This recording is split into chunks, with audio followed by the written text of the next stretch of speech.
nosso módulo 4 de geração, de transmissão e distribuição de energia. Ela já vai partir para uma próxima etapa de geração, que é a geração termoelétrica. Lembrando que a nossa primeira aula nós vimos a parte inicial dos órgãos competentes na parte de transmissão, na parte de distribuição, na parte de geração, vários órgãos que trabalham por detrás, tá bom? De todo esse trabalho, ONS, Sistema Interligado Nacional, Empresa de Pesquisa Energética, certo? Então, eu tenho um leque de órgãos competentes para isso. Uma vez que eu entendo que existem esses órgãos, então eu comecei da parte de geração hidrelétrica, fizemos 2 módulos, no qual nós fizemos a parte inicial, falando sobre o que é um sistema de geração hidrelétrica, sua importância no cenário elétrico no mundo, né? Mas principalmente aqui no nosso país. Nós temos uma quantidade bem significativa de usinas hidrelétricas aqui na região Nordeste, né? Eu comentei sobre Paulo Afonso, que fica na Bahia, comentei sobre Delmiro Gouveia, que fica em Alagoas, aí nós temos Sobradinho, Mochotó, Boa Esperança.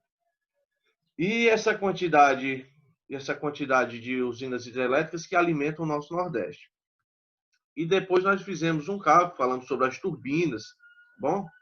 Sobre as turbinas Kaplan, turbina Francis, turbina Pelton, que são turbinas utilizadas para isso. Então, hoje nós vamos partir para um outro modelo de etapa, tá bom? Vamos abordar nesse módulo de número 4, um tipo de geração dita como alternativa que está, de certa forma, salvando o nosso setor elétrico de potência, tá bom? Ainda bem, né, que nós temos meios alternativos de geração. Lógico, eu não estou defendendo de forma direta a usina termoelétrica, mesmo porque eu tenho outros meios de geração de energia bem mais limpos. Mas, assim, querendo ou não, o que está salvando a pátria de uns tempos para cá é justamente as usinas termoelétricas, tá bom? Aí vamos lá. Por que esse setor de geração termoelétrica está salvando a pátria? Nós sabemos, logicamente, da situação real dos períodos de chuva na nossa região. Isso não é novidade para ninguém, né? Vez por outra, nós temos aquele problema de inverno. Há uns anos atrás, há 5 anos atrás, nós tivemos aquele problema de escassez de água. O inverno era pouco, choveu muito pouco, né? Esse ano, que ainda nós tivemos ainda, graças a Deus, um inverno até satisfatório, né? Só que tendo em vista aqueles anos que passaram, em que nós tivemos um período de chuva com volume bem abaixo, então o que é que acontece? A hidrelétrica só funciona se tiver água. Se não tiver água, os hidrelétricas não funcionam, porque é a água que vai ficar no sistema do reservatório, na barragem, e vai fazer todo o trabalho para movimentar para a turbina, tá bom? Então, nesse caso, como eu preciso economizar a água que se encontra dentro daquela barragem, então o que acontece? O Operador Nacional do Sistema, para tentar reduzir a quantidade de geração feita ali nas hidrelétricas, então é feito um trabalho no qual a ONS permite que outros meios de geração façam o seu trabalho e evitando que acabe de vez com a água daquela hidrelétrica. Então, digamos, aquela usina hidrelétrica de Paulo Afonso vai operar 50%. Não vai operar mais 100%. Não, vou deixar operando 50%. Agora eu vou colocar aquele parque eólico para funcionar, aquela outra usina solar, aquela outra termoelétrica ou outra geração termonuclear. Então, ainda bem que a ONS ele faz esse jogo para tentar fazer com que economize a água aquele pouquinho de água que ainda resta ali naquela barragem, tá bom? E uma das fontes que entra em cena é justamente essa, conforme vocês estão vendo na figura aqui, que é a geração termoelétrica, tá? Já dá para notar a fumacinha aqui saindo, né, da chaminé. Eu trabalhei há 7, 8 anos atrás em uma usina termoelétrica situada numa cidade chamada Miranda do Norte, que fica mais ou menos 2 horas depois de São Luís. Tá? Fui solicitado para fazer a manutenção na subestação de lá, fiquei lá um bom período. Digo a vocês, já me adiantando, que é assim, a gente aprende muito, é uma área muito boa de trabalhar, sem falar que e o salário também é bem satisfatório, né? Na época eu não fiquei realmente por problemas pessoais, mas eu recebi um convite na época para trabalhar na usina termoelétrica. O nome da empresa é Vartsila, que é do grupo Gera, lá no caso era Gera Maranhão, né? Essa empresa inicialmente ia ser situada em São Luís, mas por questões, eu acho que burocráticas e políticas, acabou não dando certo e eles encontraram essa cidade, que fica 2 horas depois, e construíram a usina termoelétrica. Tá?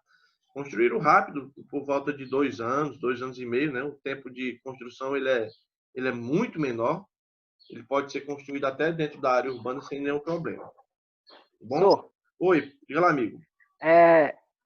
A usina termoelétrica, ela normalmente é privada, é?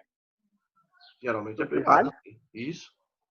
Aí presta serviço pro Essa governo, né? Vartsila, é que eu não me lembro, mas se me falha a memória, se eu não me engano, dos holandeses. Essa empresa ela está situada no mundo todo. Você encontra essa empresa, acho que no Maracanaú tem, deixa eu ver aqui, acho que na Holanda, em Manaus ali, né, na Amazonas ali, no Pará eu encontro também. Então eu tenho várias empresas como essa. No PECEM, né, no PECEM Aqui no... eu tenho uma usina termoelétrica também, certo? mas não é do grupo não, né? Não, não é do grupo não.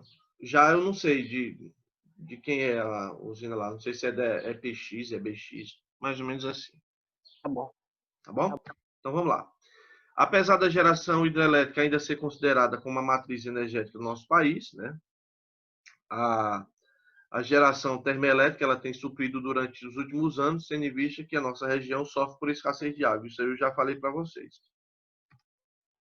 Sendo assim, diante das mudanças frequentes do setor elétrico, que demandam dependência mais acentuada das fontes de energia, para geração de energia elétrica, tá? Nós temos outros meios de geração de energia que estão Uau. ganhando destaque. Aí, Então, nós vamos entrar para o conceito de geração termoelétrica, tá? O que eu pretendo passar para vocês é o conceito, né, do que é uma geração termoelétrica, qual o princípio de funcionamento de uma geração termoelétrica, quais são as partes para que haja um funcionamento de uma geração termoelétrica, alguns pontos fundamentais, lógico, o assunto que descreve parte de geração e parte de termoelétrica, principalmente, é um assunto muito vasto, um assunto muito extenso. Eu coloquei alguns pontos aqui fundamentais para que nós possamos tentar entender, pelo menos a grosso modo, essa parte de geração termoelétrica. E eu escolhi um cálculozinho, que nós vamos fazer lá no finalzinho. Provavelmente esse cálculo, não sei, ainda estou analisando se eu vou colocar no questionário ou não. Talvez até eu nem coloque. Mas só para a gente entender mais ou menos por cima como é que a gente faz a medida do ciclo de geração termoelétrica. Nós vamos falar sobre os tipos de ciclo. Eu tenho vários tipos de ciclo de geração para turbina. E eu vou mostrar para vocês como é a metodologia de cálculo. Tá bom? Então, vamos nós. Usina termoelétrica ou usina termoelétrica, nós chamamos também de central termoelétrica, é uma instalação industrial, no qual o funcionamento dessa geração já vai partir por alguma energia liberada por forma de calor. Tá? O combustível utilizado nessa geração, ele pode ser um combustível, nós chamamos de combustível renovável, ou pode ser um tipo de combustível não renovável. Tá? Qual a diferença de um combustível renovável para um combustível não renovável? Os combustíveis que a gente fala que é um combustível renovável é aquele que a gente usa matéria-prima, que geralmente vem da natureza. Por exemplo, a cana-de-açúcar é um exemplo de energia renovável, combustível renovável. Eu tenho a mamona, eu tenho outro tipo de óleo vegetal. Eu não sei se vocês sabem, mas existem transformadores a óleo que utilizam óleo vegetal para o seu funcionamento. Geralmente os transformadores que são utilizados, em sua maioria, são utilizados hidrocarboneto, que é um óleo mineral, tá? Um óleo transparente, né? Ele novinho, ele é transparente, ele é à base de petróleo. Só que estão sendo fabricados de alguns anos para cá transformadores que funcionam a óleos vegetais. Eu não sei se aqui alguém lembra mas alguns anos atrás começaram a circular em Fortaleza, em algumas outras regiões, automóveis que funcionava a partir do óleo da mamona. Não sei se aqui alguém lembra. Me lembro que até teve um posto de combustível que começou a abastecer com óleo de mamona. Eu não sei o que foi que aconteceu, que isso, assim, não rendeu muito tempo, né? Parou. Até teve empresa que acabaram o cultivo, começaram a plantar mamona para retirar o óleo para ser utilizado. Aí eu não sei por que isso não foi para frente. No caso da cana-de-açúcar, né? O etanol, né? Que a gente chama de álcool, né? O etanol que a gente abastece no nosso automóvel, ela é utilizado com cana-de-açúcar, tá? Que é liberada a partir de fermentação, tá? Isso aí é a parte da questão de química, tá? O etanol, para quem não sabe, também pode ser utilizado com milho, pode ser utilizado com beterraba, tá? Existem, não é só a cana-de-açúcar que é usado para fabricar etanol, tá bom? Já um combustível que é dito como não renovável é justamente aquele que não volta ao ciclo inicial. Não sei se vocês estão entendendo o que eu estou falando. Por exemplo, o petróleo, que ele é extraído da terra. Estimam-se, né? Estudos estimam-se que por volta de 30 anos, 25, 30 anos, nós não teremos mais petróleo. É aquele caso, nós ficamos no meio termo porque a gente não sabe se realmente isso vai acabar, se realmente não vai acabar. Mas entenda que uma vez que eu puxo petróleo da terra, não vai nascer petróleo de novo, entendeu? Porque ele é um combustível fóssil.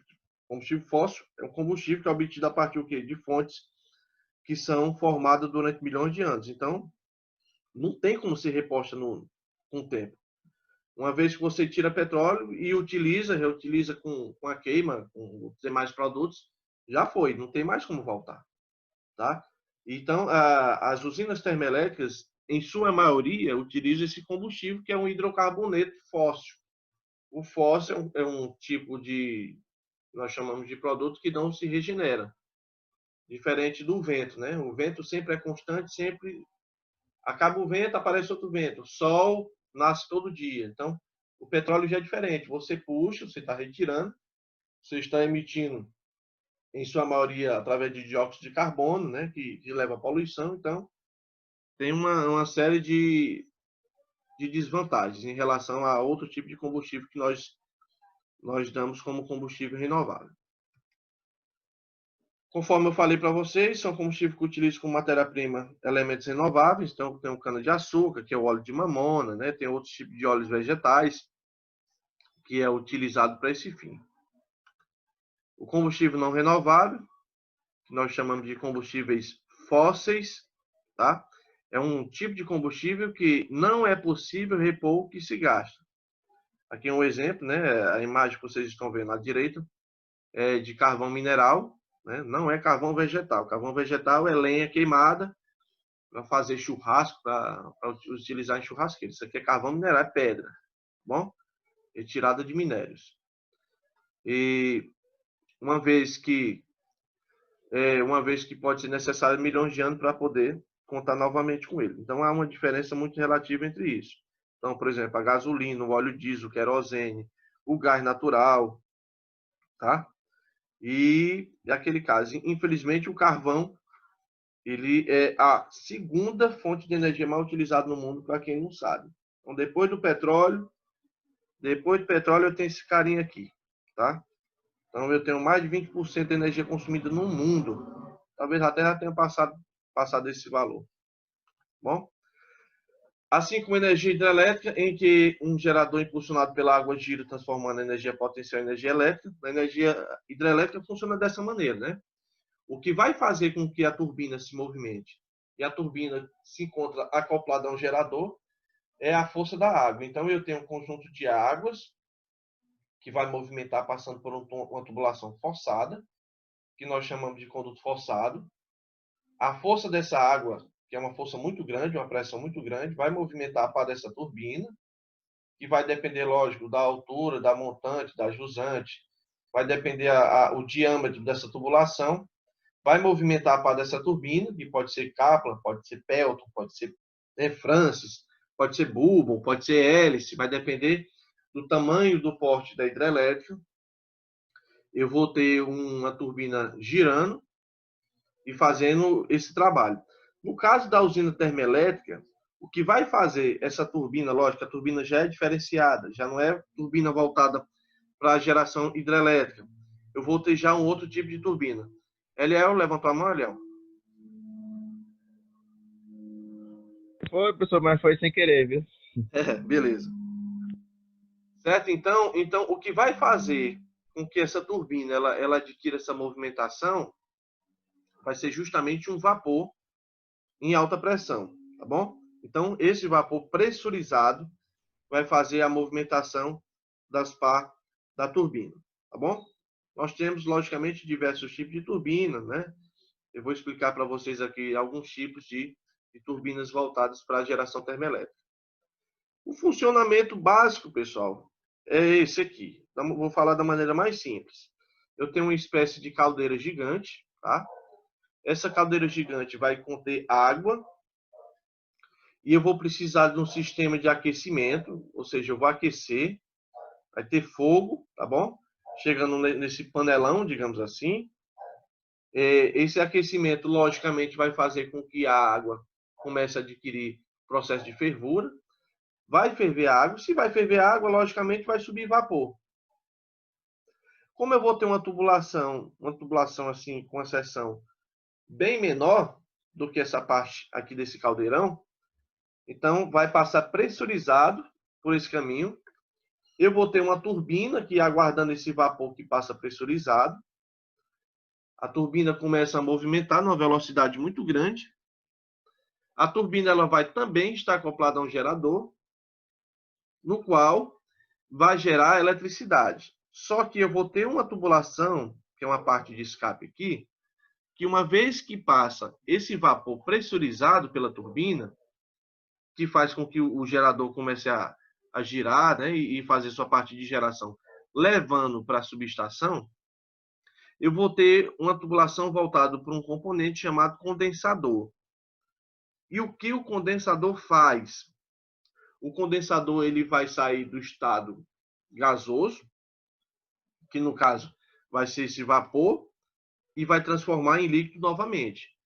Entendo que é como se você, por exemplo, estivesse cozinhando algum alimento, você está fervendo, né, cozinhando algum alimento e você retira a tampa. Quando você retira a tampa da panela, o que é que acontece? Vai escorrer uma água. Oi, Bruno.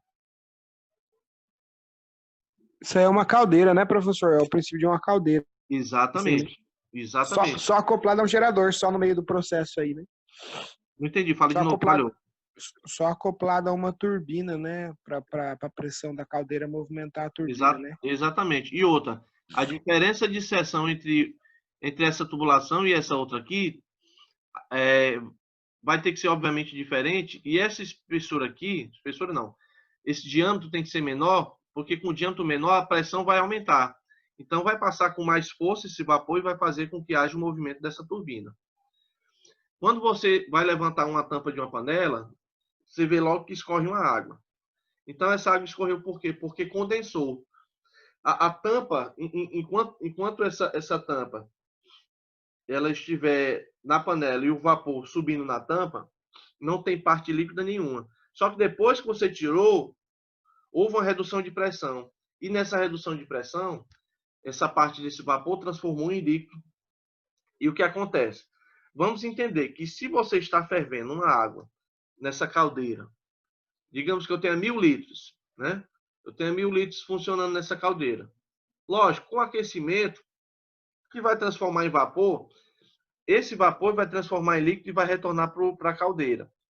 Só que entenda que ele não vai retornar com a mesma quantidade. Se você coloca 1 litro d'água para ferver, com o passar do tempo, a tendência dessa água diminuir. Então, para isso, por isso que eu disse que é um exemplo assim, bem simples, mesmo porque, olha aqui, olha, na real, entre o condensador e essa parte aqui do retorno, né?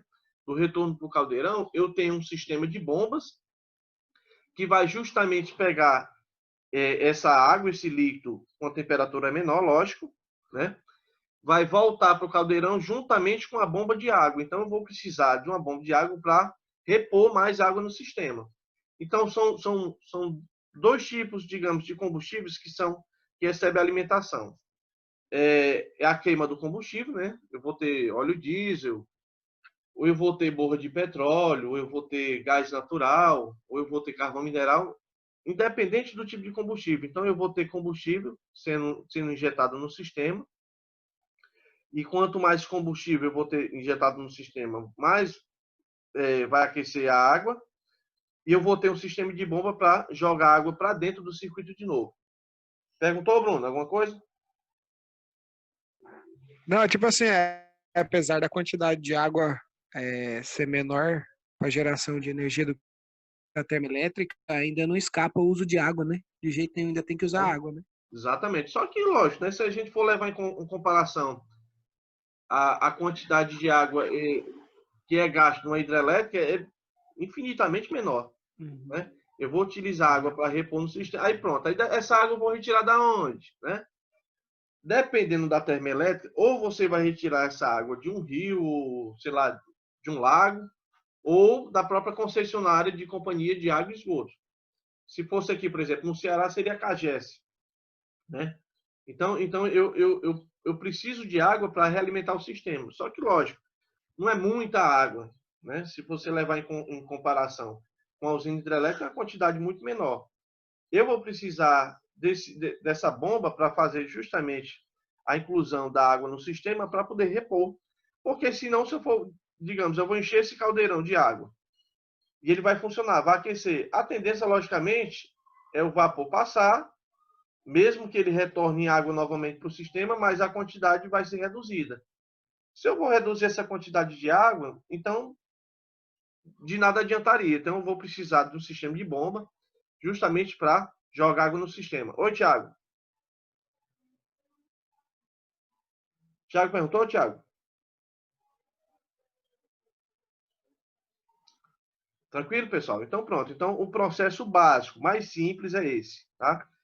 Todo meio de geração, seja hidrelétrica, seja termoelétrica, seja eólica, sempre eu vou ter uma subestação esperando. Então, uma vez que se gerou um valor, então esse valor que foi gerado, ele é encaminhado à subestação.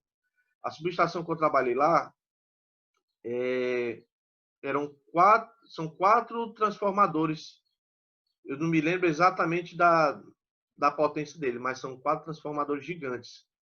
2 de um lado e 2 do outro, fazendo esse trabalho. Os combustíveis utilizados para esse fim de geração termoelétrica. Então, os combustíveis que podem ser utilizados nessa parte de geração termoelétrica pode ser o petróleo, né? Lá no Maranhão nós utilizávamos borra de petróleo, mas existem termoelétricas que funcionam a óleo diesel, existem termoelétricas que funcionam a gás natural, carvão mineral, né? Esse sistema de biomassa eu devo explicar para vocês. A nossa próxima aula ela vai abordar um tipo de geração dita como termoelétrica, que o nome realmente é termonuclear, em que utilizamos o urânio, tá? Para fazer o aquecimento dessa caldeira, de fazer com que funcione, tá? Essa usina termonuclear, no Brasil nós só temos no Rio de Janeiro, que é lá em Angra dos Reis. Tinha um projeto, parece, para trazer aqui para o Ceará uma usina termonuclear, mas acho que ficou só no projeto mesmo. Tá bom? Então eu tenho vários tipos de combustíveis utilizados para esse fim. Beleza? Vamos lá. Os tipos de usinas que nós utilizamos nesse âmbito das termoelétricas, eu posso encontrar vários tipos, né? O princípio de funcionamento vai ser o mesmo, independente do tipo da termoelétrica, eu vou ter o mesmo princípio de funcionamento, só que, lógico, eu vou utilizar combustíveis diferentes e, lógico, algumas particularidades. Quem for trabalhar numa usina termoelétrica, pessoal, é assim. Como é que funciona?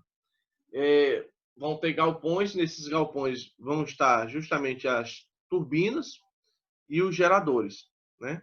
Vai estar um conjunto, assim, em paralelo. O que acontece? Quem for trabalhar na parte da manutenção dessa turbina, só pode ficar mais ou menos 40 minutos, 50 minutos dentro desse galpão. Certo? E depois desses 40 minutos, eu saio, vou trabalhar em outro setor para depois eu retornar para lá. Mas por que eu não posso trabalhar direto? Olha, o barulho de uma turbina dessa é um barulho infernal. Para quem nunca ouviu, é um barulho muito grande, é muito forte. Aí o que acontece? Mesmo o técnico trabalhando com aquele protetorzinho auricular, tipo plug, com aquele protetor tipo concha por cima desse protetor, mesmo assim, além do calor ser muito grande, ainda tem esse barulho. Então, a recomendação do Ministério do Trabalho é você não trabalhar o dia todo lá dentro. Então, o técnico ele trabalha por volta de 40 minutos, 50 minutos ele sai, vai para outro setor, faz outra. É sempre assim, tá? Nenhum órgão recomenda que o técnico ele trabalhe dentro da parte da turbina lá, do setor de galpão, o dia todo. Bom? Vamos falar do primeiro tipo de turbina, que é o chamado turbina a gás. Dá para entender aqui o tamanhozinho da turbina, né? Então, olha aqui o tamanho do técnico, olha aqui o tamanho do eixo da turbina. Então, é uma quantidade, é um tamanhozinho até significativo, tá? Para essa turbina a gás, a dilatação dos gases resultante daquele combustível ativa a turbina a gás, o qual está diretamente acoplado ao gerador, onde é transformada a potência. Vamos entender essa questão de turbina a gás, né? A palavra gás que a gente está falando se refere à queima de gás combustíveis, tá bom? Aliás, nesse caso não se refere a isso, se refere como é que nós chamamos? É o fluido de trabalho da turbina, tá bom? Vai ser, no caso, a mistura de gases, né, resultante da combustão, tá? Pode ser o gasoso, como é o caso do gás natural. Existem termoelétricas que trabalham com gás natural, né? Existem termoelétricas que trabalham com o chamado GLP, que você já deve ter ouvido falar, o querosene, o óleo diesel. Então, todos esses combustíveis eles vão, obviamente, transformar em parte de gases. Aí nós temos agora um tipo de turbina voltado para o setor da termoelétrica, que são as turbinas aeroderivativas. São derivadas das turbinas a gás, com alterações do seu projeto. São formadas por um gerador de gás proveniente de uma turbina aeronáutica, que é uma turbina muito grande, tá bom? Além de uma turbina livre ou de potência. Então, esse tipo de turbina é voltado para aplicações grandes, tá? São termoelétricas grandes. Eu não sei se é na Holanda que utilizam geralmente esse tipo de turbinas, tá? Existem termoelétricas que funcionam com esse tipo de turbina. Então, são termoelétricas de grande porte. O gerador a gás sofre uma alteração para queima de combustível, então veja que o processo inicial ele parte do mesmo princípio. Então eu vou precisar de um combustível, o combustível vai queimar, vai fazer essa queima, vai aquecer essa água, e essa parte aqui ela já parte para outro ponto, tá? Esse tipo de turbina possui a característica de ser mais eficiente, consumir pouco espaço e possuir relação peso-potência baixa. É muito utilizado em termoelétricas de grande porte. E eu tenho um heavy duty, que é um outro tipo também que são utilizados. Essa imagem que vocês estão vendo aqui, eu retirei do fabricante da ABB, tá? Turbina de 148 megawatts. É projetada para ser aplicada industrialmente, então são mais robustas, né? São portes maiores e flexíveis ao uso de combustíveis. Então, o que vai mudar de um para outro é mais questão de porte, né? Questão de modelo, mas a aplicação ela pode ser feita no mesmo âmbito. Beleza? Vamos falar sobre os ciclos, que são chamados ciclo termodinâmico. Dinâmico, que, né, dinâmica, movimento, e termo, de temperatura. Então, os principais ciclos termodinâmicos que a central termoelétrica pode operar são esses 4 tipos que vocês estão vendo, que é o ciclo Rankine. Eu quero apontar uma observação, né, maior sobre esse ciclo aqui, que nós vamos fazer um exemplo. Vamos fazer um cálculo partindo desse ciclo. Mas nós temos um outro ciclo chamado ciclo Brayton, ciclo combinado, que vai ser uma mistura desses ciclos, e o ciclo de motores. Tá bom? Quem lembra ainda da física, acho que no segundo ano, terceiro ano, a gente estuda termodinâmica, e na parte de termodinâmica, provavelmente vocês, talvez um ou outro, deve ter visto algum desses ciclos, tá? Essa parte de temperatura, de estudo da termodinâmica, você encontra lá pelo segundo ano de física. Então, vamos dar uma atenção maior acerca desse ciclo de Rankine, tá? Mas vou falar um pouquinho sobre os outros também. O ciclo de Rankine, para o funcionamento, a água é transformada em vapor e o vapor vai ser usado para acionar uma turbina para produzir energia. Vocês estão vendo aqui que o funcionamento básico do ciclo de Rankine ele se deve a ciclos de operação, tá? Ou pontos de operação. Por exemplo, não vamos ligar muito para a questão da numeração, tá bom? Vamos ver a questão da sequência. Eu vou ter um combustível entrando aqui, eu vou ter um calor chegando na caldeira. Logicamente vai haver o aquecimento. Vai passar esse aquecimento através de um vapor. E esse vapor ele vai passar pressurizado através da turbina. Tá bom? Espera aí, só um instante. Ele vai passar pressurizado através da turbina. Uma vez que passou esse vapor pressurizado pela turbina, somente vapor, tá? A turbina vai fazer o trabalho. Então, ela vai fazer o trabalho de funcionamento até expandir esse fluido, passando para o condensador. Detalhe, quando passa da caldeira para a turbina, passa exclusivamente vapor. Quando já é transferido da turbina aqui para o condensador, beleza, vai passar para líquido, mas vai passar vapor também. Então são duas coisas que passam da turbina para o condensador. É líquido mais o vapor. Por quê? Porque eu estou fazendo, nós chamamos de expansão. Eu estou fazendo a expansão desse fluido. Uma vez que passa líquido mais vapor, logicamente o que vai prevalecer é o líquido, certo? Esse líquido ele vai passar para a bomba, porque a bomba ela vai fazer o trabalho de retornar água para a caldeira. Agora, nesse ciclo do condensador para a bomba, tem que ser exclusivamente líquido. Não pode passar vapor. Sim, mas se passar vapor, qual o problema que pode dar? Se passar vapor, ele pode simplesmente danificar a bomba. Tendo em vista que, por exemplo, uma bomba centrífuga não pode funcionar com ar. Vamos citar aqui um exemplo de uma maneira mais simples possível. Uma bomba d'água. A bomba d'água ali queimou porque puxou sem água. Mas por que puxou sem água? Vamos entender o seguinte. A parte hidráulica ela não se mistura com a parte elétrica. Então, são partes separadas, são partes distintas. Existe um selo no motobomba que separa a parte hidráulica da parte elétrica. Só que o que acontece? Digamos que o motor fique funcionando sem água. Então, ele fica puxando só o ar. Ele vai aquecer esse selo e no aquecimento desse selo, ele vai fazer com que esse selo derreta. Aí o que acontece? Digamos que chegou água na cisterna. Aí começa a puxar água no sistema. A água vai passar pela tubulação, só que como esse selo se encontra derretido, a água vai passar misturando com a parte elétrica e vai queimar o motor. Então o motor ele foi danificado pelo fato de ter entrado ar no sistema e o motor ficou funcionando. Tanto que, por exemplo, quem já fez comandos elétricos sabe que eu preciso de um dispositivo de segurança. Se eu vou utilizar, por exemplo, o motor bomba, né, para utilizar puxando água da cisterna, levando para a caixa, então, geralmente, eu utilizo ou um relé de nível, tá?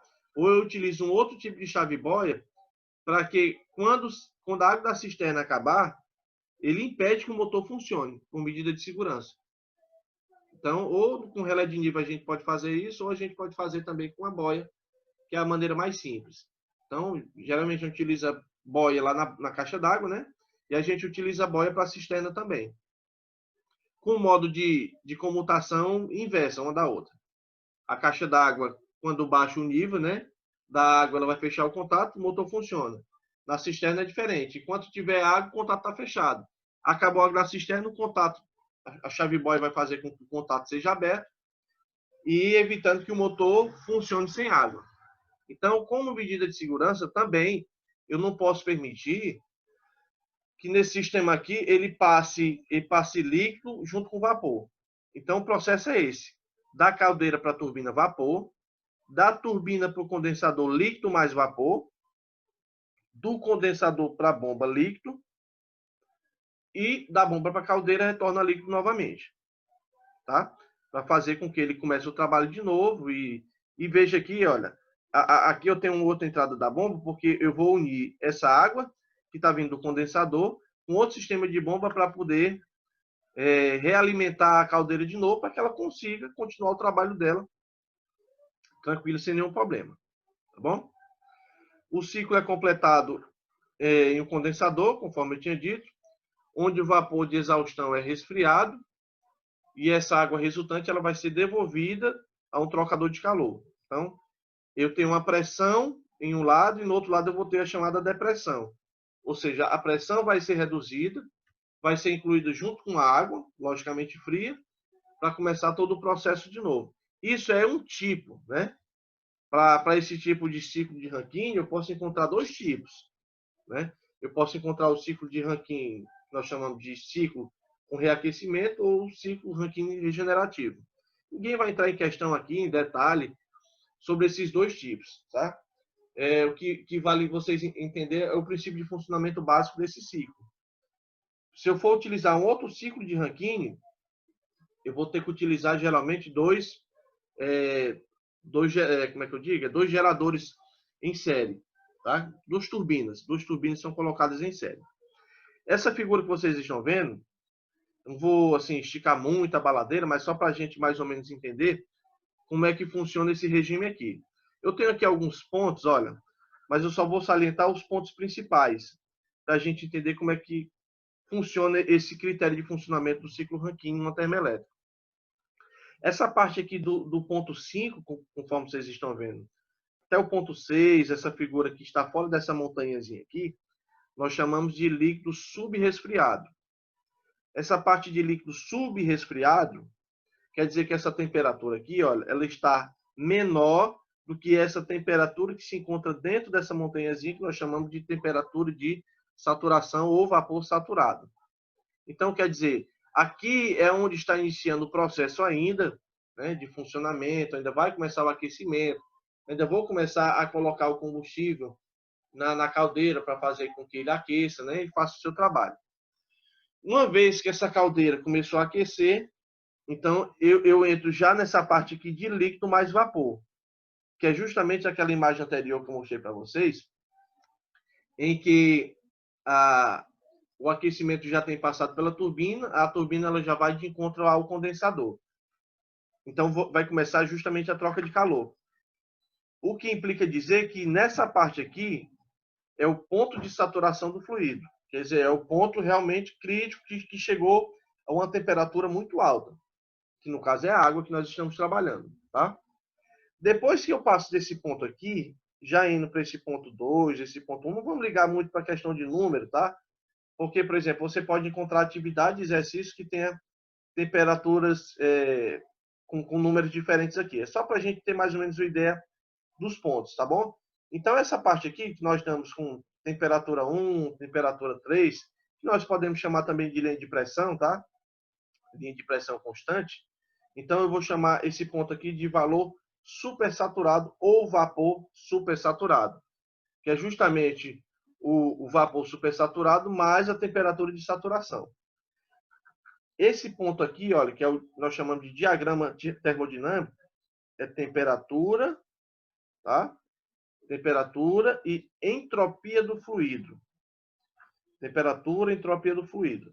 Então, todo o processo que funciona sobre esse ciclo, que nós chamamos de ciclo de Rankine, ele tem esse mesmo processo. Eu começo o aquecimento, ele está fora da parte de saturação, de temperatura, de vapor saturado. Nessa parte de fora aqui, eu tenho um líquido subresfriado. Começou o aquecimento, a temperatura vai aumentar. Chegou a um ponto em que a saturação já foi feita do fluido e passou desse ponto aonde ele saiu da parte da turbina passando para a parte de condensação, tá? Então, é o vapor supersaturado com a temperatura de saturação. Então, sempre parte desse ponto, em que uma temperatura é sempre maior do que a outra. Como é que funciona os estágios? Eu já passei para vocês. Aqui eu só fiz um desenho, fiz no computador bem simples, só para a gente entender. Eu tenho aqui a caldeira, tá?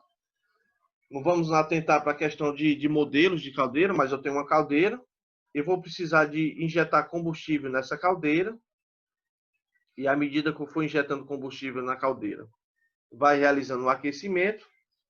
Nesse ponto 1, eu vou ter ainda um líquido subresfriado, porque estou começando ainda a fazer o trabalho. Depois que eu passo para esse segundo ponto, eu vou ter um valor saturado.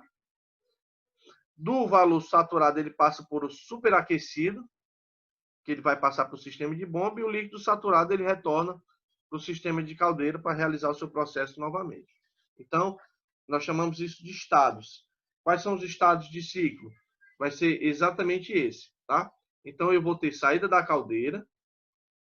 A saída da caldeira, que é justamente essa parte aqui, olha, ela vai ser a mesma coisa que a entrada da turbina.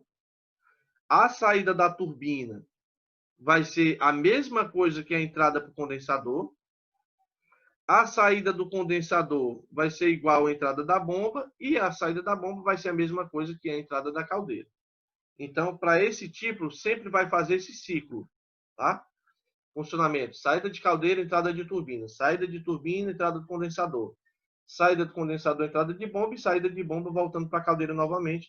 Só que, lógico, aqui é um desenho muito simples, mas juntamente com essa tubulação, eu vou ter mais uma outra tubulação aqui que vai injetar água novamente para a caldeira, partindo do ponto 4, indo até esse ponto 1 aqui. Tá? Outro ciclo que nós chamamos é o ciclo de Brayton. Tá? Esse ciclo de Brayton é um outro tipo de configuração de funcionamento de uma usina termoelétrica. Tá? Ela vai partir para 4 estágios, que é a compressão, que é a adição de calor e a rejeição de calor. Então, eu tenho as fases de funcionamento. Por exemplo, eu tenho uma compressão, vamos fazer de conta que aqui seria essa parte da bomba. Eu vou ter uma compressão, né? O ar na situação ambiente ele vai passar por um sistema de compressão, que é um compressor. Aí vai ocorrer o que nós chamamos de compressão adiabática. Não sei se aqui alguém se lembra desse termo utilizado na física. No segundo ano a gente falava muito dessa compressão adiabática, né? Oi? Alguém falou? Não, você tá brincando. Essa compressão que nós chamamos de adiabática, pessoal, é quando o gás ele vai sofrer uma expansão, tá bom? Uma compressão de uma maneira muito rápida. Então, são processos de funcionamento. O que acontece? Eu não vou ter troca de calor com o ambiente. Diferente do primeiro ciclo que nós vimos, que eu vou ter uma troca de calor porque eu vou ter uma injeção de água de um sistema fora, juntando com a água saindo do condensador. Tá bom? Então, com o aumento da temperatura do ar, que vai ter, tá? E o aumento da entalpia. Eu tenho entropia e eu tenho entalpia. Tá? A entalpia é a medida de energia do sistema que está disponível, no caso, numa forma de calor. Não vou também entrar em detalhes muito com relação a isso, não. Então, eu tenho entalpia e eu tenho entalpia, que são dois processos termodinâmicos que existem dentro de um ciclo de geração termoelétrica. Nesse ciclo, os processos de compressão, eu vou utilizar um compressor nesse caso aqui, transferência de calor, expansão e exaustão ocorrem ao mesmo tempo, mas em locais diferentes. Então, eu tenho aqui, para a figura aqui que nós voltamos aqui, olha, eu tenho aqui um compressor, eu tenho um processo de combustão e eu tenho uma turbina. Tá? Aqui é onde vou ter exaustão de gases, que aqui é a segunda parte, a parte da turbina, que é justamente o ciclo final, no qual eu vou ter um processo de acoplamento com o gerador. Tá? Turbina a vapor funciona tal qual uma turbina termoelétrica convencional. Todavia, a mudança de água em estado líquido para vapor é feita a partir do reaproveitamento do calor de gases da turbina a gás. Tá? Então, ele é um dos tipos, digamos, mais competentes no que se diz respeito à geração de energia, porque ele vai ter um trabalho satisfatório. Tá? Eu vou ter um rendimento muito bom em cima desse tipo de turbina. Classificação das turbinas a vapor. Levando em consideração a sua fidelidade, pode-se classificá-las em 2 tipos de acionamentos. Então, eu tenho um acionamento elétrico, que é usado com o objetivo de acionar um gerador elétrico, e o mecânico. Sendo que o que mais se a gente pode encontrar aqui no nosso país é o acionamento elétrico. Então, o objetivo para esse tipo de turbina é justamente acionar um gerador elétrico com a unidade industrial e operam geralmente com velocidade síncrona. O que a gente entende por síncrona? Em máquinas elétricas, nós estudamos máquinas síncronas e máquinas assíncronas. Uma máquina assíncrona, o A, né, se a parte A, ela diz que é uma máquina fora de sincronismo. O que quer dizer? Que máquinas assíncronas ou motores assíncronos são motores que sofrem variação de velocidade. Por exemplo, eu tenho um motor elétrico e esse motor é um motor assíncrono. Esse motor ele pode sofrer uma redução de velocidade que vai depender, dentre outros fatores, do aumento da carga. Então, se tu tem, por exemplo, um motor utilizado no sistema de esteira e você começa a injetar carga demais nessa esteira, logicamente o motor vai pesar. Se esse motor vai pesar, a tendência é a velocidade desse motor diminuir e haver essa variação de velocidade. Já em motores, motores síncronos, eu tenho uma diferença. Motores síncronos, a velocidade ela não muda. A velocidade dela é constante. Por isso que tem o nome síncrono, que vem de sincronismo. Tá? Motores assíncronos, eu posso variar a velocidade do motor, caso eu queira fazer, né? Se eu mudar o número de polos, ou se eu aumentar a frequência, ou diminuir a frequência, né? Na linha industrial, se utilizam bastante os conversores de frequência ou inversores de frequência, que vai fazer esse trabalho de aumento de velocidade do motor ou a redução da velocidade. Então, eu só tenho duas maneiras de aumentar a velocidade de uma máquina, de aumentar ou reduzir a velocidade.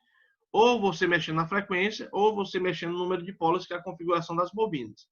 Como eu não tenho como fazer esse trabalho, porque o motor ele já vem prontinho, então a única coisa que pode me fazer alterar a velocidade é a frequência. Tá bom? E eu tenho aqui o acionamento mecânico, tá? Usados para acionar grandes ventiladores de tiragem, bombas, compressores, então são para outros tipos de finalidades. Para geração convencional, de uma maneira bem mais simples, como é que funciona? Primeiro, eu vou queimar um combustível, vou fazer a queima de um combustível. Esse combustível pode ser qualquer combustível voltado para essa linhagem. Então, por exemplo, o carvão pode ser utilizado, o óleo diesel pode ser utilizado, o gás, dependendo do tipo de gás, né? No caso, o gás natural é utilizado bastante. Eu vou pegar essa água que se encontra nessa caldeira, que vai estar incluída nessa caldeira, ela vai virar vapor, lógico, porque eu, através desse combustível, eu vou aquecer essa caldeira. Vai subir um vapor pressurizado, e esse vapor pressurizado vai passar pela tubulação, onde já parte para a segunda etapa. Então, a utilização desse vapor em alta pressão, ou seja, sempre vai ser assim. Uma vez que esse líquido passa pela tubulação indo em direção à turbina, vai passar pressurizada. Depois que passa da turbina, ele sai em baixa pressão, certo? Alta pressão turbina, passou da turbina, baixa pressão. Uma vez que passou em alta pressão para gerar a turbina, que por sua vez vai acionar o gerador elétrico. Então, aqui essa imagem retrata muito bem um galpão onde se encontram turbinas acopladas a um sistema de gerador. Então, eu tenho aqui, olha, vários setores de geração. Tem 1, 2, 3. Então, eu tenho geradores e eu tenho turbinas acopladas que vai fazer esse trabalho, tá bom? A gente vê por essa imagem tudo bonitinho, mas em funcionamento o barulho realmente é gigantesco dentro desse galpão aqui. Então, aqui é a segunda etapa. Beleza. Queimei o combustível, né? O combustível fez com que aquecesse a água passou pela turbina, o vapor passou pela turbina, porque aqueceu essa água subiu o vapor. Depois que passou para acionar o gerador elétrico, passa para a última etapa, aonde o vapor ele vai ser condensado, ou seja, vai transformar do estado gasoso para o estado líquido, vai transferir o resíduo da energia térmica para um circuito independente de refrigeração, retornando a água à caldeira, completando o ciclo. Só que, para completar o ciclo, eu vou precisar, logicamente, de uma bomba para fazer o complemento da água. Uma vez que você injetou a água vai reduzir, eu vou precisar ficar sempre completando esse ciclo para fazer com que sempre tenha água na caldeira para fazer esse trabalho, tá bom? Então, eu vou ter um duto de vapor. Nesse duto de vapor, eu vou ter a turbina, acoplamento de gerador. Isso aqui já parte do sistema de subestação. E eu vou ter o sistema de bomba, no qual eu vou precisar de uma fonte de água para fazer esse trabalho de de inclusão de novo do combustível. Então, parte de entrada do combustível e parte de entrada de água para fechar todo o ciclo de funcionamento. Independente do ciclo, se é de Rankine, se é ciclo combinado, o sistema ele vai ser o mesmo, tá bom? O ciclo combinado, eu já vou utilizar geralmente 2 tipos de ciclo ao mesmo tempo, que é como se fosse 2 geradores funcionando, ou 2 sistemas de caldeira entrando em funcionamento, tá? O processo de produção dito como ciclo combinado refere-se ao emprego de mais de um ciclo termodinâmico. Então, eu posso ter um sistema de operação termoelétrica funcionando pelo ciclo Rankine, eu posso ter um ciclo funcionando pelo ciclo Brayton, mas eu posso ter também um ciclo utilizando os dois ao mesmo tempo, tá? Por isso que nós chamamos de ciclo combinado. Um certo processo de produção de energia elétrica com o objetivo de aumentar a eficiência desse processo. Tá bom? Essa tecnologia permite racionalizar eficazmente o consumo de combustível. Eu vou ter um sistema de eficiência bem superior aos que eu demonstrei anteriormente, porque eu vou ter operando ao mesmo tempo, provavelmente, 2 sistemas de geração. Então, eu tenho, por exemplo, um sistema com turbina a gás, um sistema de caldeira, e junto com essa tubulação ou com serpentina da caldeira, eu vou ter um sistema com turbina a vapor. Então, eu vou ter o funcionamento para os 2 tipos de geração. O sistema de geração, nós dizemos que é o sistema de geração 1, o sistema de geração 2, para fazer com que haja alimentação, tá? Então, entra combustível, a caldeira vai aquecer, vai passar o sistema pressurizado, olha aqui, ó, turbina a gás, turbina a vapor, vai passar pelo sistema de condensação e vai retornar o ciclo novamente. Tanto ao gerador 1 quanto ao gerador 2. Então, os dois que participam, que nós chamamos de energia primária, participa desse processo de geração, tá? Deixa eu mostrar para vocês aqui, pessoal. Eu tenho um videozinho mostrando, um videozinho bem curto, mostrando essa parte de geração. Só dar uma olhadinha aqui, rapidez.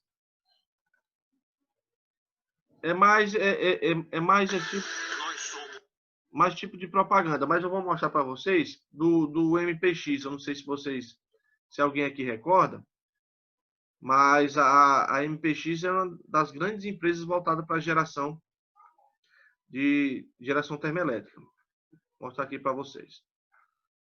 A MPX, uma empresa do grupo MX, que transforma projetos em realidade e possui um dos maiores complexos de geração a gás do país, em implantação, com capacidade total de 3.722 megawatts. Esta é a área onde a UTE Parnaíba está sendo construída. A MPX possui participação em 8 blocos exploratórios terrestres de gás natural na bacia do Parnaíba, em parceria com a OGX. Como todo empreendimento grandioso, a UTE Parnaíba é planejada com ousadia e eficiência. Uma pesquisa sísmica forneceu imagens.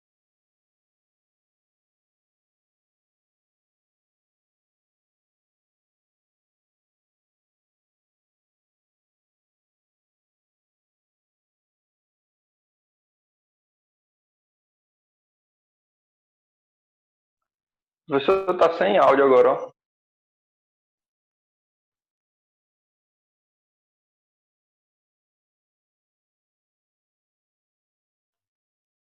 Tá saindo áudio ou não?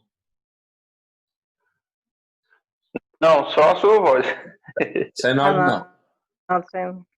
Deixa eu ver aqui. Foi só no começo e parou o áudio. Pronto, vou botar de novo aqui para ver se sai. De geração a gás do Saiu agora? Tá. Saiu. Pronto, beleza. Então foi só a configuração aqui. país, em implantação, com capacidade total de 3.722 megawatts. Esta é a área onde a UTE Parnaíba está sendo construída. A MPX possui participação em 8 blocos exploratórios terrestres de gás natural na bacia do Parnaíba, em parceria com a OGX. Como todo empreendimento grandioso, a UTE Parnaíba é planejada com ousadia e eficiência. Uma pesquisa sísmica forneceu imagens detalhadas e definiu tecnicamente a melhor área para a perfuração dos poços de exploração. Sondas capazes de perfurar mais de 5.000 metros serão utilizadas. Dos poços, o gás é levado através de dutos subterrâneos para uma unidade de tratamento para que possamos atender aos padrões técnicos exigidos para seu uso como combustível.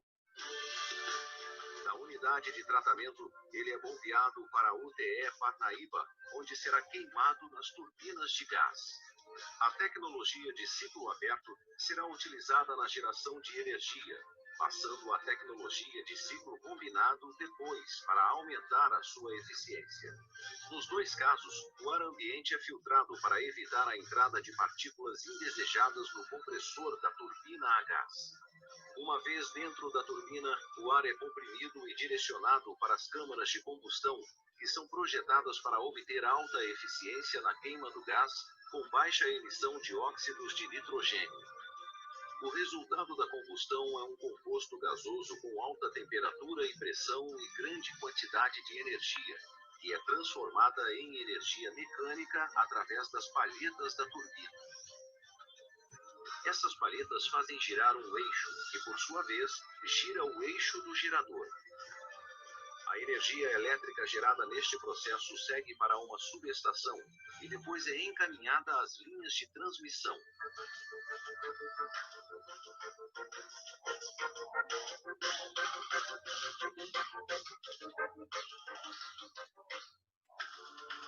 A partir do ciclo combinado, o gás de exaustão passa então por uma caldeira de recuperação de calor, sendo transferido para a água, que é então convertida em vapor de alta pressão.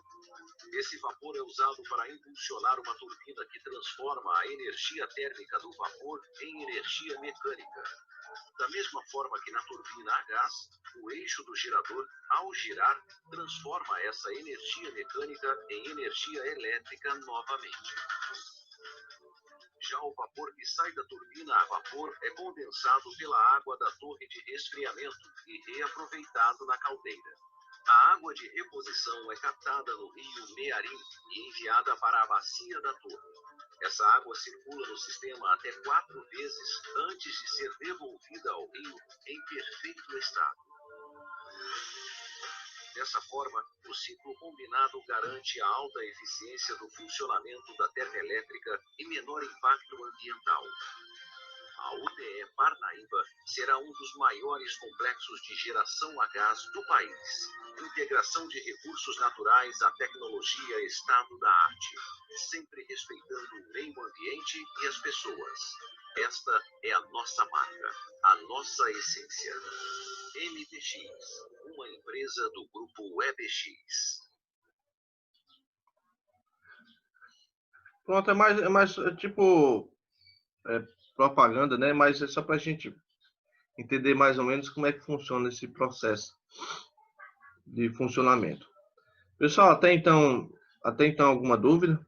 O complexo Jorge Lacerda não para. O processo de geração de energia envolve 340 funcionários e inicia com o transporte do carvão para o interior das usinas. O procedimento é feito por um conjunto de esteiras que funciona 24 horas.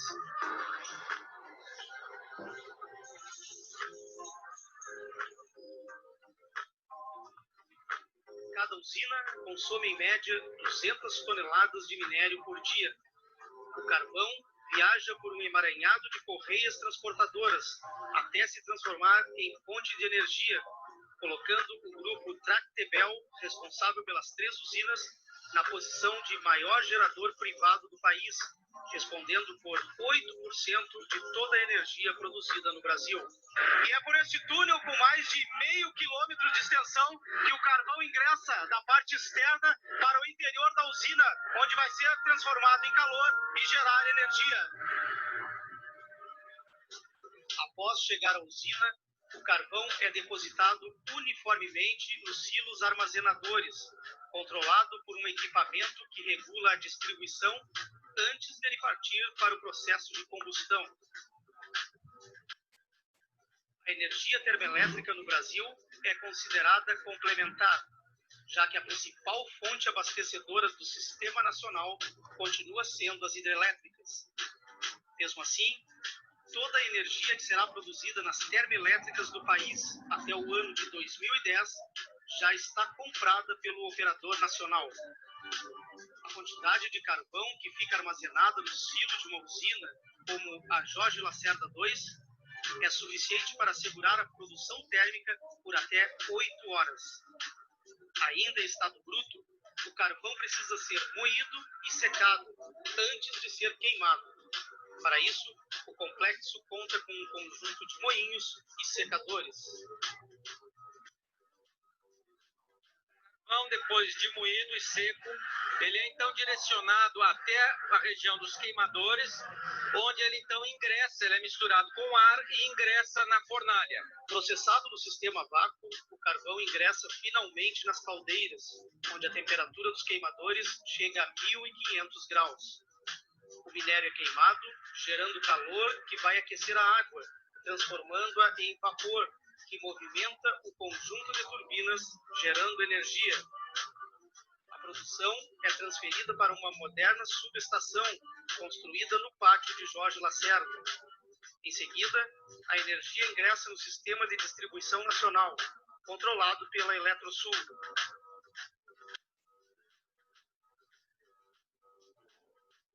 Um dos subprodutos do beneficiamento do carvão é a cinza. Depois da combustão, ela é umedecida e separada. Destes tanques, o produto é enviado para o centro do país e utilizado como uma das matérias-primas na fabricação do cimento. Por dia, cerca de 200 caminhões deixam Jorge Lacerda carregados com cinza.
O resto é só demonstração, tá?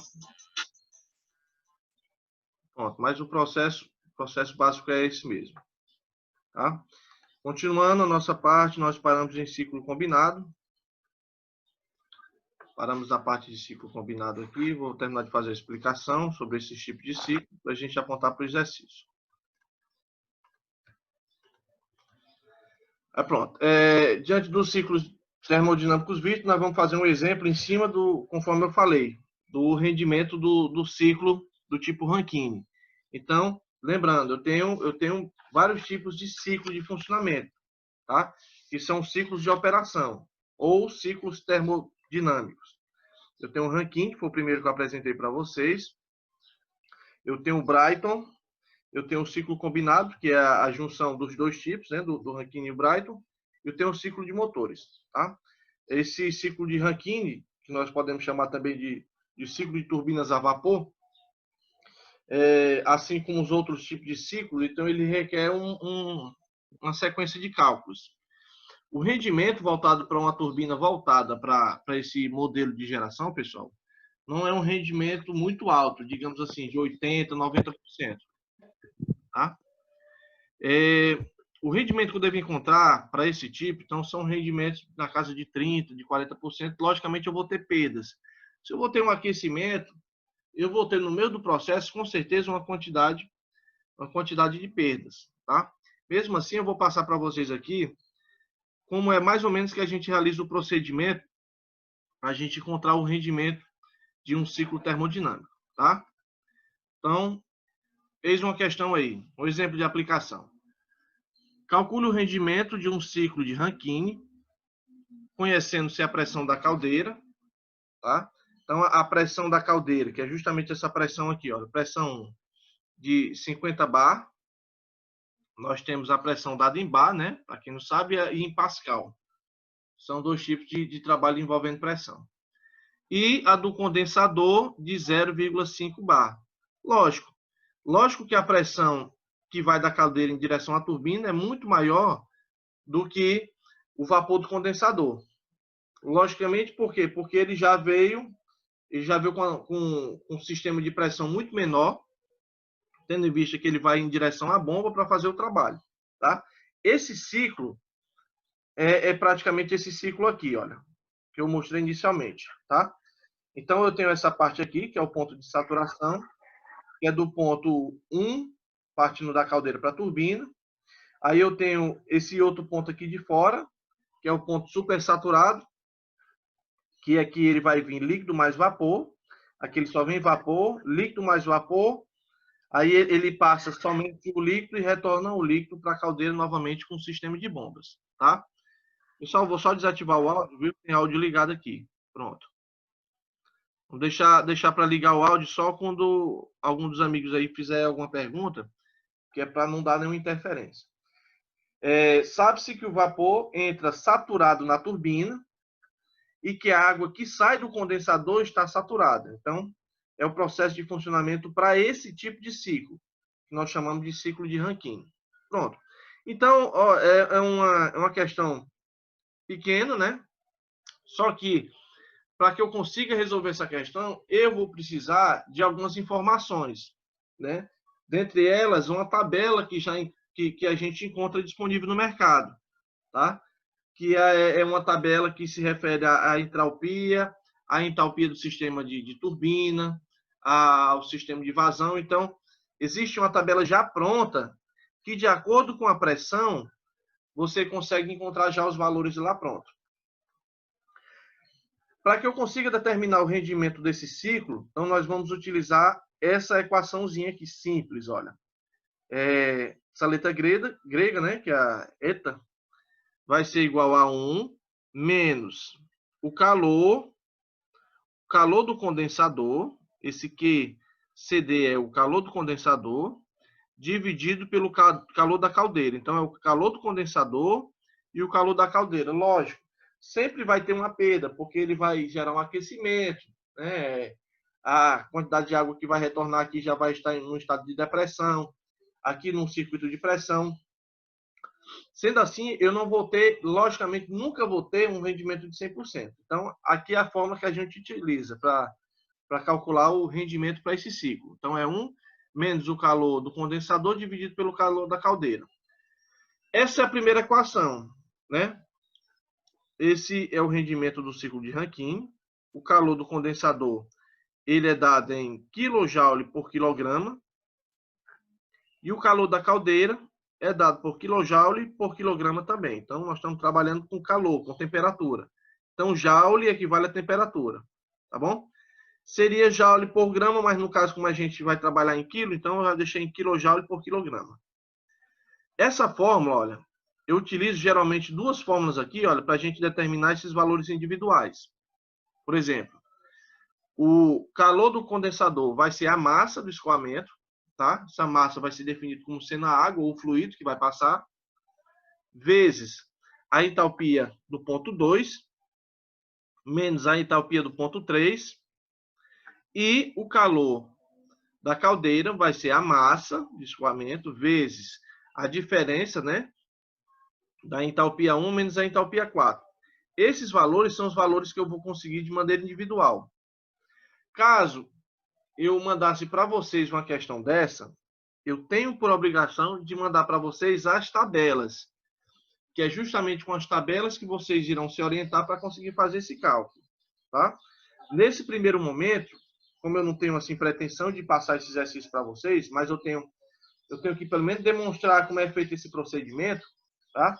Mas caso eu fizesse de mandar para vocês o exercício, eu teria por obrigação de mandar para vocês essas tabelas, que já tem os valores prontos e você vai simplesmente incluir na questão. Então vejam, olha, que o calor do condensador com essa fórmula e o calor da caldeira com essa fórmula, eu posso, no lugar do calor do condensador, colocar M vezes entalpia 2 menos entalpia 3, dividido pela massa, vezes entalpia 1, menos entalpia 4. Como eu estou realizando a divisão, eu posso, pessoal, eu posso cancelar massa com massa e eu vou ter simplesmente as duas diferenças das duas entalpias na parte de cima e na parte de baixo. Então, substituindo, olha, eu cortei M com M, que é massa com massa. Eu vou colocar essas duas fórmulas aqui. Então, a parte final do cálculo vai ser o rendimento 1 menos a entalpia 2 menos a entalpia 3, dividido pela entalpia 1 menos a entalpia 4. Para que a gente consiga, para que nós consigamos realizar esse procedimento, eu tenho que fazer o levantamento individual dessas entalpias. Então, eu tenho que verificar aqui. Um detalhe, pessoal, é que eu não vou me atentar muito pela questão da numeração. Do número 1, número 2. Aqui poderia ser número 4, poderia ser número 8. Não interessa o número. O que interessa é a gente verificar os pontos. O ponto que vai da caldeira para a turbina, o ponto que vai da turbina para o condensador, o ponto que vai do condensador para a bomba e o ponto final, que é da bomba voltando para a caldeira novamente. Tá? Primeiro ponto que nós vamos verificar é o ponto 1, que é o valor saturado. Vou voltar aqui, olha. É o valor 1, que é o valor saturado. Nesse ponto 1, que é o ponto de saturação ou o ponto saturado, eu já tenho uma pressão definida. A pressão, conforme tinha dito na questão, é de 50 bar. Voltando lá para a questão, só para mostrar para vocês.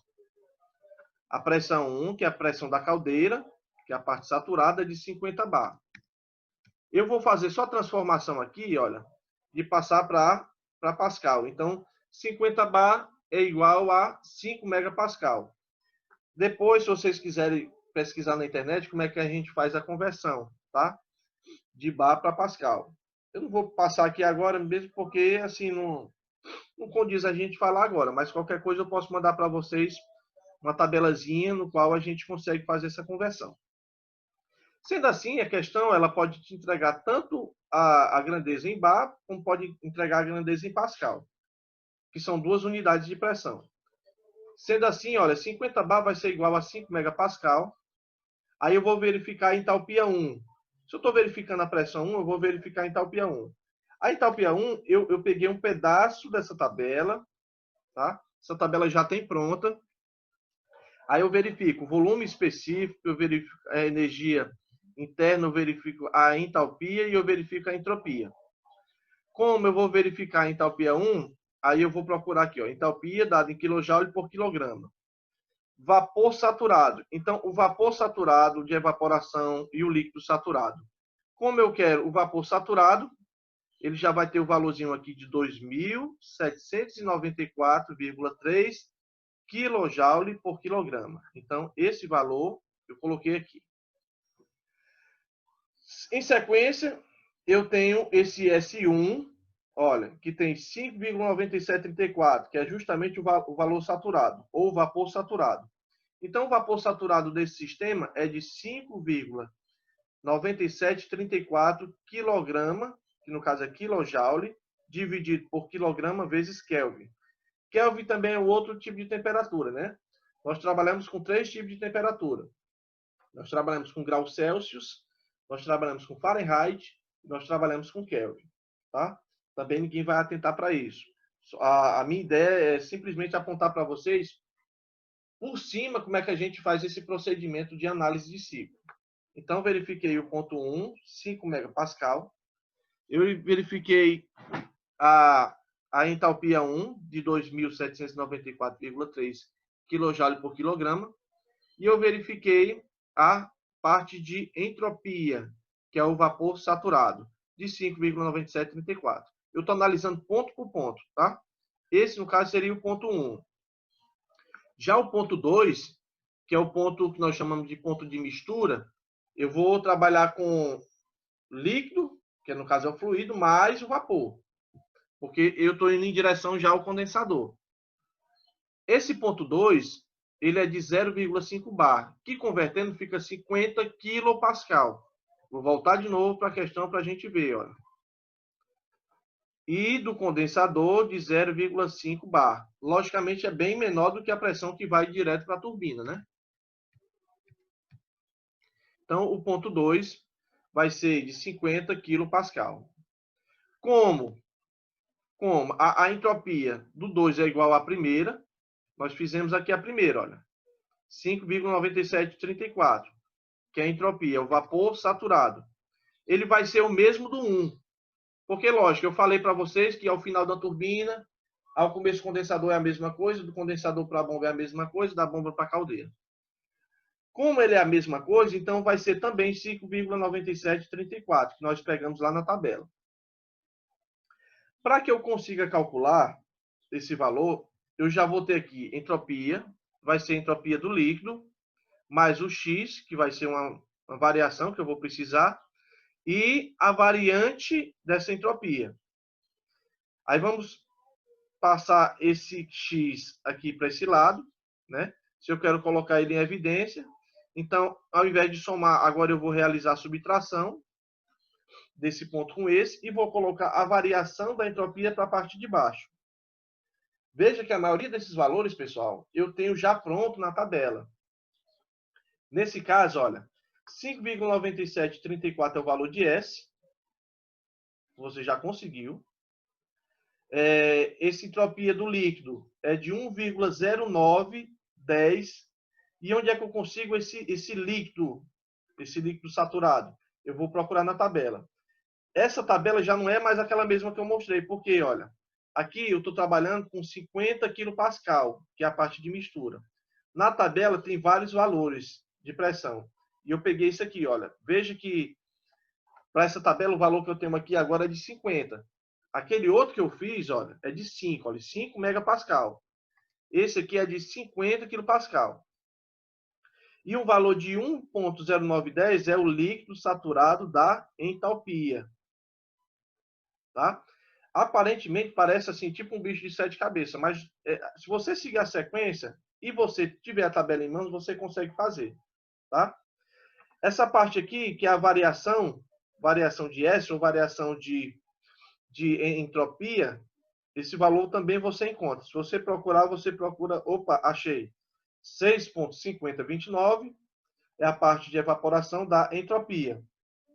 Essa variação, pessoal, eu não tenho como definir, eu tenho como encontrar um valor aproximado. Na prática, eu não tenho como adquirir o valor exato, mesmo porque pode haver variação passando do condensador para a bomba. Se você fizer o cálculo, veja que esse valor eu já peguei daqui. Esse 1,0910, o líquido saturado, eu também já peguei. E o 6,5029 foi o valor de evaporação do sistema de entropia. Primeiro, você realiza a subtração de 5,9734 menos 1,0910, adquiriu o resultado, pronto. Dividiu por 6,5029. E eu já encontrei o valor dessa variável de 0,7508. Por que eu vou precisar disso?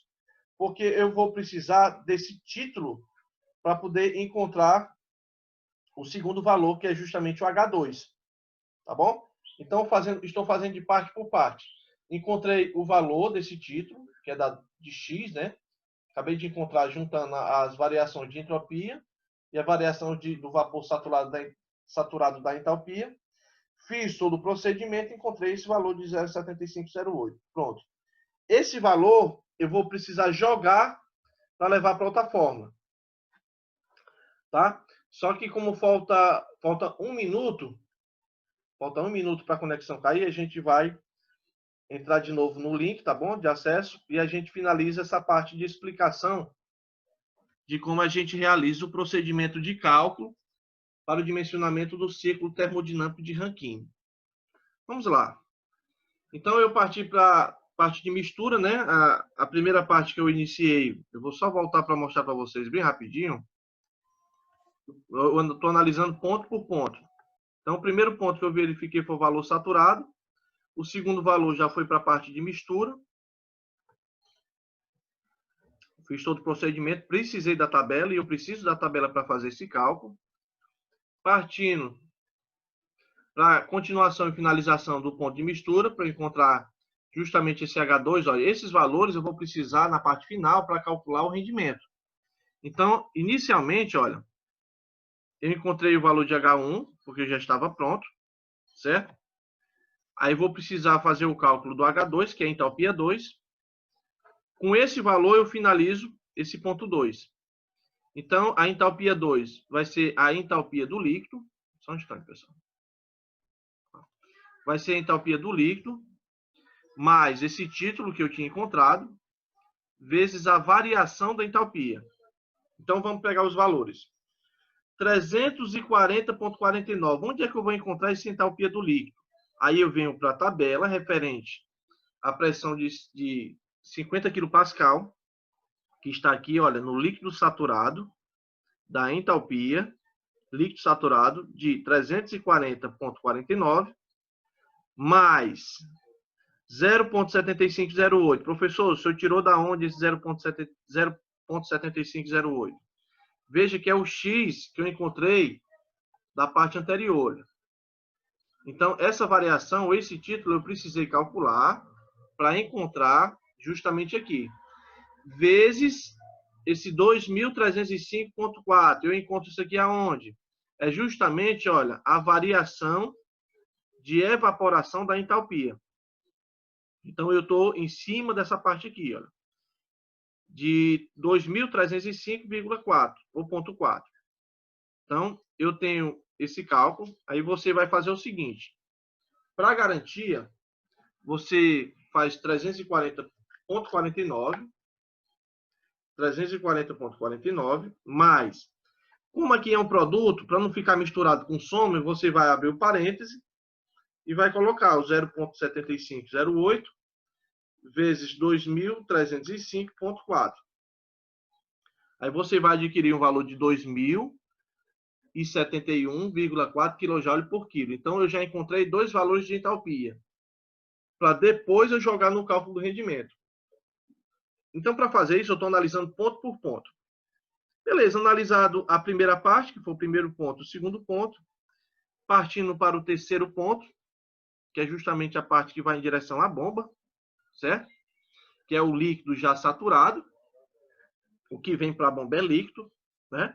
O que vem da caldeira para a turbina é vapor, da turbina para o condensador é líquido mais vapor, e do condensador para a bomba eu tenho que levar exclusivamente líquido, tá? Esse ponto 3, que vale 0,5 bar, que é, né, é a mesma coisa, que a pressão vai ser a mesma, 50 kPa, eu só tirei um pedacinho da tabela para mostrar para vocês. A entalpia 3 vai ter qual valor? 340,49 kJ por quilograma, que é a entalpia, olha, de 340,49, tá? Veja que esses valores eu estou pegando as tabelas e precisando, logicamente, para auxílio, para realizar o cálculo. Então, está aqui, prontinho, não precisei fazer cálculo nenhum. Já estou no ponto. O ponto 4 é o ponto de líquido, que é o que vai utilizar o da bomba, né? Vai ser justamente a entalpia 4, no qual eu vou pegar e fazer uma soma da entalpia 3, que é a saída lá do condensador para a bomba, mais a variação da entalpia da bomba. Vai ter variação? Vai, porque eu vou injetar água no sistema, juntamente com essa água. Não vai ser exclusivamente essa água saindo do condensador que vai para a bomba e da bomba vai para a caldeira. Eu vou ter uma tubulação que vai fazer essa variação porque eu vou injetar mais água no sistema. A pressão continua sendo aqui, do mesmo valor inicial que nós fizemos do primeiro ponto, que é de 5 megapascal. Essa pressão ela equivale a essa mesma pressão aqui, tá? A pressão só é reduzida quando ela passa da turbina para o condensador e do condensador para a bomba. Quando a bomba já vai de início, indo de contra a caldeira, então a pressão já volta a aumentar. Para fazer esse cálculo, pessoal, de entalpia, eu tenho esse valor de U, na base de temperatura, mais P vezes V. Não vamos nos atentar muito para essa questão, não, porque a gente não vai nem precisar fazer esse cálculo, tá? Olha aqui. Eu vou pegar os valores já prontos para depois jogar aqui no cálculo aqui. Esse entalpia 3, onde é que eu encontrei? A entalpia 3 nós encontramos no cálculo passado, que foi de 340, olha, eu vou voltar aqui, ó. H3, 340,49, mais esse volume. Aí vamos lá, essa parte do volume aqui, que é de 0,001286. Esse volume diz respeito ao líquido, da parte de saturação. Professor, onde é que eu vou encontrar essa parte do líquido saturado? Eu volto para a primeira tabela. Por quê? Porque eu tenho que verificar primeiro qual é a pressão que eu estou trabalhando. Eu estou trabalhando diante dessa pressão de 5 megapascal. Mas eu poderia estar utilizando com 12, com 10, certo? Aí eu verifico. Opa, 5 megapascal. 0,001286 é o valor de líquido saturado. Então, é o volume específico, dado em metro cúbico por quilograma. Então, vai ser entalpia 3, que eu já tinha encontrado, mais o volume específico, tá? Nós estamos trabalhando com líquido, né? Porque eu estou retornando da bomba lá para a caldeira, vezes a diferença das duas pressões, que é justamente a pressão inicial, né? Menos a última pressão, que é a final. Pressão 4, 50, que é 50 bar, menos 0,5, que é a parte final da última pressão. Vezes 10 ao... Por que eu coloquei aqui 10 ao quadrado? Porque eu quero deixar o valor em quilo, tá? E como eu vou estar trabalhando aqui com múltiplos ou submúltiplos, para deixar do mesmo jeito que a gente começou, a gente vai deixar ele em quilojoule por quilograma. Oi, Emerson. Não, pode continuar, professor. Então, vamos lá. Então, como é que eu vou fazer esse procedimento na calculadora?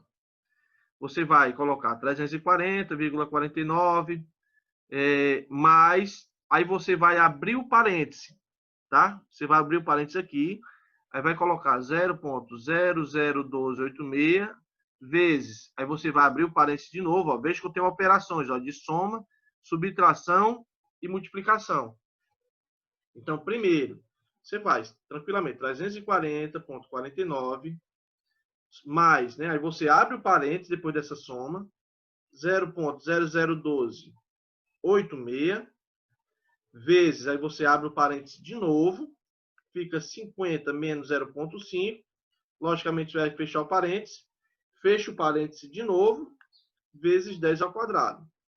Você vai encontrar o valor de 346,86. Deixa eu colocar a calculadora aqui, para a gente fazer junto, só para a gente ter uma ideia. Peraí, só um instante. É, melhor. Só um instante, deixa eu colocar.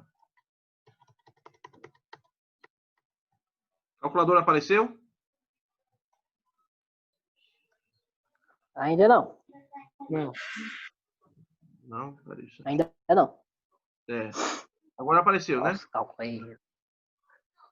Sim.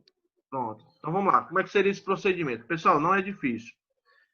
O que convém a gente se ligar é com relação às operações matemáticas, né? Existe na matemática uma hierarquia. Então eu não posso misturar soma com multiplicação, senão vai dar uma divergência de resultados. Então vamos ver se dá certo aqui. Primeiro, 340,49, entalpia 3, mais, abrir o parênteses. Então, eu tenho aqui agora 0,001286 vezes, aí abrir o parênteses novamente, tá bom? Aí coloco a diferença das duas pressões, que é de 50 menos 0,5. Fechei o parênteses. Como eu já tinha aberto o parênteses aqui, olha, depois da soma, então eu abri o parênteses duas vezes e eu fechei uma vez. Então eu vou fechar novamente, eu fecho de novo. E agora eu multiplico com 10 ao quadrado. Lembrando que o 10 ao quadrado eu posso apertar esse botão desse chapeuzinho e apertar o 2. Ou, se a calculadora tiver essa função de x ao quadrado, você aperta x ao quadrado. Finalizando, você aperta igual e tem como resultado 346, no caso aqui eu arredondei, né? 346,86 kJ por quilograma. Então, nesse caso, olha, só um instante aqui. Então, nesse caso, eu já encontrei, os 4 valores de entalpia dos 4 pontos, né? Passando da parte de mistura, da parte de vapor, voltando de novo. Então, verifiquei todos os 4 pontos. A parte final agora é calcular o rendimento de acordo com a fórmula que eu mostrei para vocês. Então, eu vou simplesmente pegar a entalpia 2 menos a entalpia 3 Dividir por 2.794.3, que é o entalpia 1, menos entalpia 4. Na calculadora, como é que vocês irão fazer? Veja que eu tenho uma subtração aqui. Então, você vai fazer o seguinte, você vai colocar 1 menos, aí você vai abrir o parênteses e fazer separadamente, porque eu tenho subtração e eu tenho uma divisão ao mesmo tempo. Certo, professor? E como é que eu vou fazer isso aí? Eu vou mostrar para vocês como é que a gente vai fazer. Só deixar aqui no ponto aqui.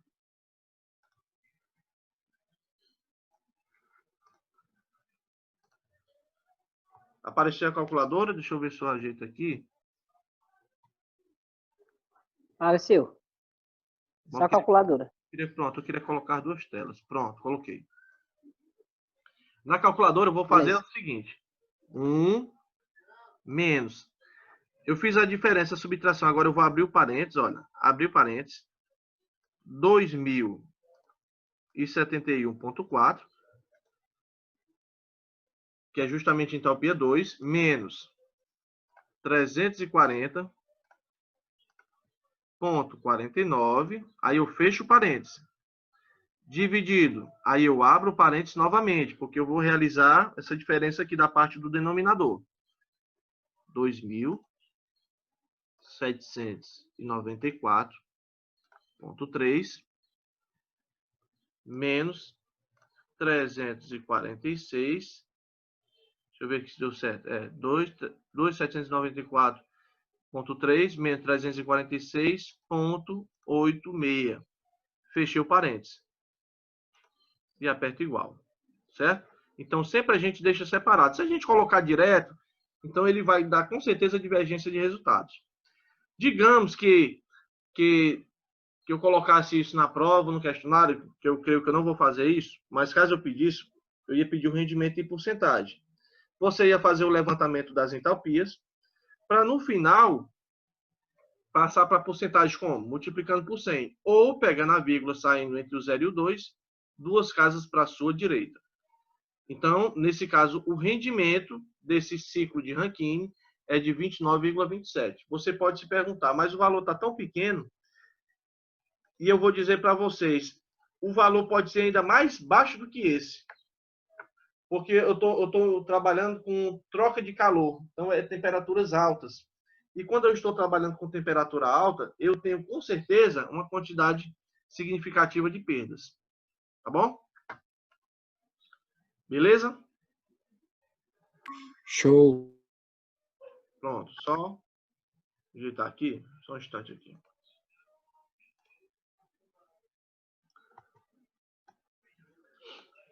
Finalizando essa nossa parte, então vamos para as vantagens e as desvantagens, tá bom? Aqui seria o exercício, mas eu vou passar direto, ainda vou ver se eu vou colocar esse exercício ou não, tá? Vamos ver o mais importante, são as vantagens e as desvantagens. As vantagens da gente trabalhar com energia termoelétrica é que ela pode ser construída próxima à zona urbana.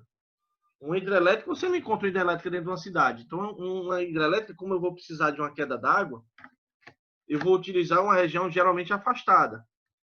Já uma termoelétrica eu posso construir dentro da cidade, então já conta como um ponto positivo. Eu tenho um sistema alternativo de geração de energia, então já conta com uma vantagem, tá? Mesmo que a gente tenha esse problema de emissão, né, de dióxido de carbono e tal. O uso da biomassa vai reduzir significativamente a emissão de poluentes, entenda. A biomassa, ao invés de utilizar um carboneto, que é um hidrocarboneto, petróleo ou óleo diesel, eu tenho esse problema da queima do combustível de dióxido de carbono. Quando eu utilizo o sistema de biomassa, eu estou utilizando bagaço de cana-de-açúcar, farelo de soja, eu vou ter uma redução, não vou ter uma eliminação 100%, mas eu vou ter uma redução significativamente do dióxido de carbono para a atmosfera. Certo? E, por fim, o tempo de construção, que é muito menor em relação às usinas hidrelétricas. Bom, como desvantagens, eu tenho o alto custo de operação, conforme um dos meus amigos aí tem citado aí no começo. É caro, realmente, para colocar em funcionamento uma termoelétrica, porque eu estou utilizando combustível, óleo diesel, borra de petróleo, gás natural, carvão mineral. E essa questão do sistema de bandeiras tarifárias, talvez acho que na última aula, talvez eu devo nós vamos falar sobre tarifação, eu devo falar um pouco sobre esse sistema de bandeiras tarifárias, tá? Então, nós, né, meio residencial, nós acabamos por pagar pelo sistema de bandeiras tarifárias. Eu tenho impacto ambiental, logicamente, porque eu vou ter uma emissão de poluentes, um gerador desse funcionando, uma turbina, né? Em pleno sistema de operação, ele acaba por emitir poluentes. Então, a própria imagem aí já descreve exatamente o grande problema. Aí eu tenho outros dois efeitos e duas naturezas que acontecem. Que um é chamada chuva ácida e outro nós chamamos de efeito estufa. Efeito estufa nós já sabemos o que é, né? Que efeito estufa é a relação do aquecimento com o planeta Terra, né? Já a chuva ácida, vamos entender como é que funciona o processo. Essa chuva ácida não é só por isso, é com relação à questão de poluição, né? Ele é um fenômeno relacionado à poluição atmosférica. Então, se você vai queimar um combustível, você vai realizar uma queima de um combustível, do óleo diesel, do petróleo, né? Essa poluição ela vai sendo lançada em forma de gases no ambiente, tá bom? E o que acontece? Aí vamos contar, dióxido de nitrogênio, dióxido de enxofre, né? Isso tudo vai para o... como é que eu digo, meu Deus do céu? Isso vai para a atmosfera terrestre e ela volta em forma de chuva. Certo? Mas qual a consequência disso? A consequência de eu ter um sistema de chuva ácida no meu planeta é porque eu vou destruir planta, eu vou contaminar o solo, eu vou contaminar o lençol freático, que é uma das partes mais importantes. Então, essa parte de poluição acaba, com o passar dos anos, de degradar todo o todo o ecossistema do nosso planeta. Então, é interessante que, se eu vou utilizar um sistema de termoelétrica, que pelo menos eu utilize um sistema de termoelétrica que emita um dióxido de carbono bem inferior se eu fosse utilizar petróleo. Então, o sistema de biomassa, que nós vamos ver nas partes finais de geração, ele não vai eliminar 100%, mas ele tem como reduzir significativamente o dióxido de carbono para a atmosfera. Tá beleza?